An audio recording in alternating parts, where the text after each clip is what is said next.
guests here, Jose Gomez and Carl Basinger.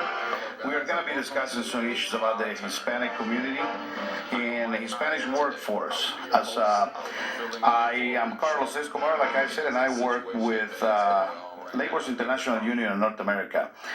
So are my colleagues here, Jose and Carl. So, Jose, welcome. Thank you for joining us. Carl? Thank you. We're going to start with you, Jose. We're going to ask you what exactly you do for the Labor's International Union. Well, I work for LAUNA, or Labor's International Union of North America. I'm out of Local 110. My job is to represent all the landscaping and irrigation members, which is a division that we have at Local 110. My job is also to communicate with all the workers from other non-union companies, just to keep communication and keep the community together or united.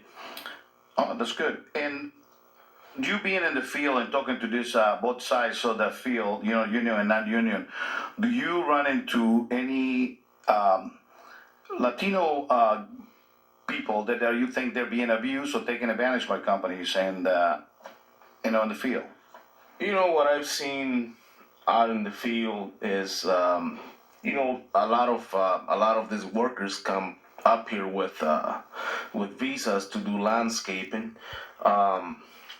Yes, I have heard stories about some abuse out there when they work overtime and they don't get paid.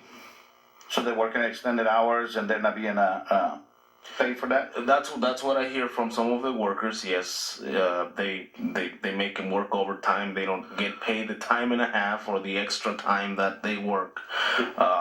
Also, they talk about working weekends, not being compensated sometimes. So do you think, the government established the pay rate. Do you think the companies are complying with the law? Well, to me, it seems like some are, some aren't. I'm sure there is some great companies. I'm sure there is some bad companies. It's just a matter of who you're working for. Yeah. Well, I also work in the construction before I came to be an organizer for this community, and I run into those problems where companies, before I was union, they will make me work the extended hours and everything, so I'm sure things haven't changed. But, well, thank you for sharing that with us. I want to introduce Carl Basinger now. He is the, Carl, tell us who you are and what do you do? Hi, my name is Carl Basinger. I'm with the Eastern Missouri Laborers District Council. I am part of organizing and also a jurisdictional agent for the laborers.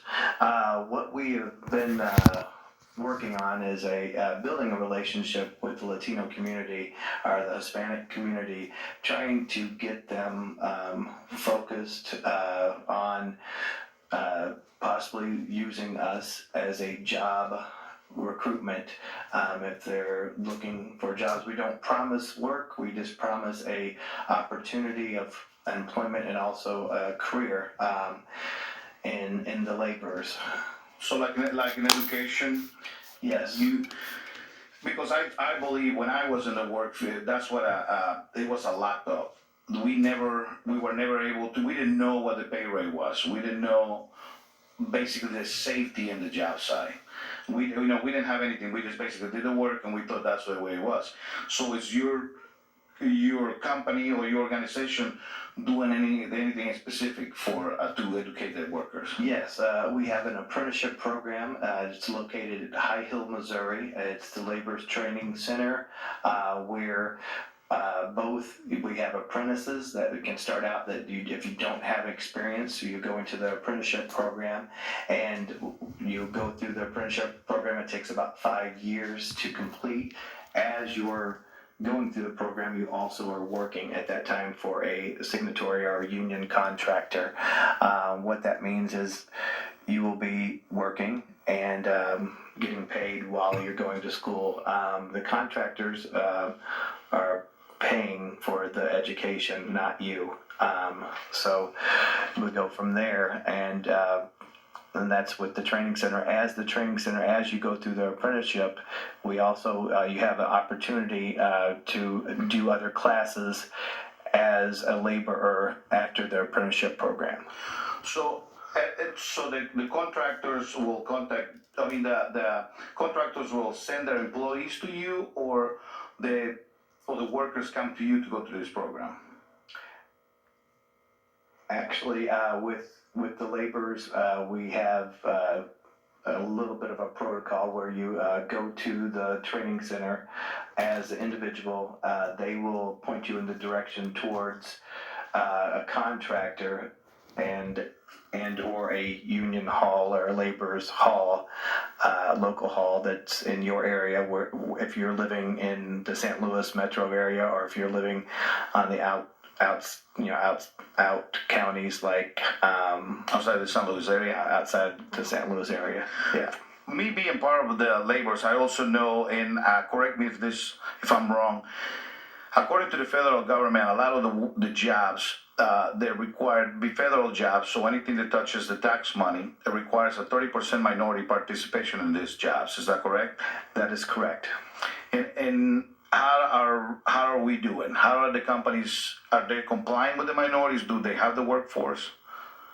Well, and that's where we are outreaching a little more in the communities, and also again building relationship. Yes, that is correct. A lot of jobs are requiring minority participation, and we're complying. A lot of I know the signatory contractors, the union contractors, are complying to that. And so that training program helps to Yes. to recruit the minorities. That's great. I'm gonna go back to Jose here. Jose, do you feel that when you approach the workers in the job site, you being a union representative, do they trust you? Do they open up to you and tell you if they are being taken advantage with this company? Well, at first when I started as a business agent or as a field rep, no, they really didn't want to talk to me. Some of them have opened up now. What I hear from some of the workers is that some of the employers tell them not to talk to me, and I can only assume there's a reason for that. They still not talking to me about all the issues that they might run into where they work. Right. Like I said, I experienced that in the past when the companies try to intimidation, telling you the unions are bad, telling you not only unions, but any organization that is want to help you or is going to expose them how they've taken advantage of companies. They try to tell you they're bad for you.